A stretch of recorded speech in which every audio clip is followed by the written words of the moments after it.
Law 3. Conceal your intentions. Keep people off balance and in the dark by never revealing the purpose behind your actions. If they have no clue what you're up to, they cannot prepare a defense. Guide them far enough down the wrong path, envelop them in enough smoke, and by the time they realize your intentions, it will be too late. Over several weeks, Ninon de l'Enclos, the most infamous courtesan of the 17th century France, listened patiently as the Marquis de Cévennes explained his struggles in pursuing a beautiful but difficult young countess. Ninon was 62 at the time and more than experienced in matters of love. The Marquis was a lad of 22, handsome, dashing, but hopelessly inexperienced in romance. At first, Ninon was amused to hear the Marquis talk about his mistakes, but finally she had had enough. She decided to take the young man under her wing.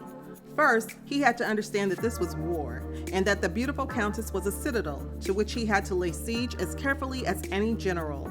Every step had to be planned and executed with the utmost attention to detail and nuance. Instructing the Marquis to start over, Ninon told him to approach the countess with a bit of distance, an air of nonchalance. Treat her as if she was a friend, but not as a potential lover. This was to throw her off the scent. Once the countess was confused, it would be time to make her jealous. The Marquis would show up with a beautiful young woman by his side. This beautiful young woman would have equally beautiful friends. So wherever the countess would now see the Marquis, he would be surrounded by the most stunning young women in Paris.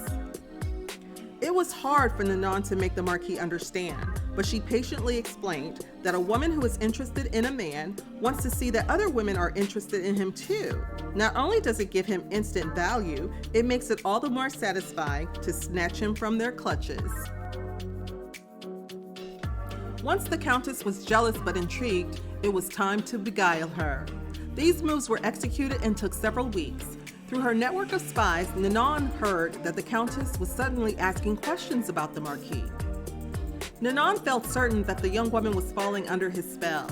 It was just a matter of weeks now, and if all went smoothly, the citadel would fall. A few days later, the Marquis was at the Countess's home. They were alone. Suddenly he was a different man. Acting on his own impulse, rather than following Ninon's instructions, he took the Countess's hand and told her he was in love with her.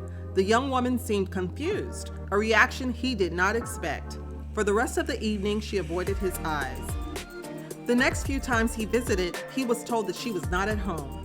When she finally did admit him again, the two felt awkward and uncomfortable with each other. The spell was broken. Ninon de l'Enclos knew everything about the art of love. Seduction was a game to her, to be practiced with skill.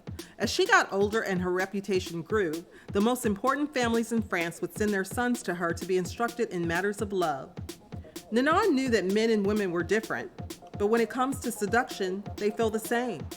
Everything in seduction, however, depends on suggestion. You cannot announce your intentions or reveal them directly in words. Instead, you must throw your targets off the scent. To surrender to your guidance, they must be appropriately confused. Such patterns not only confuse, they excite. Imagine this story from the Countess's perspective.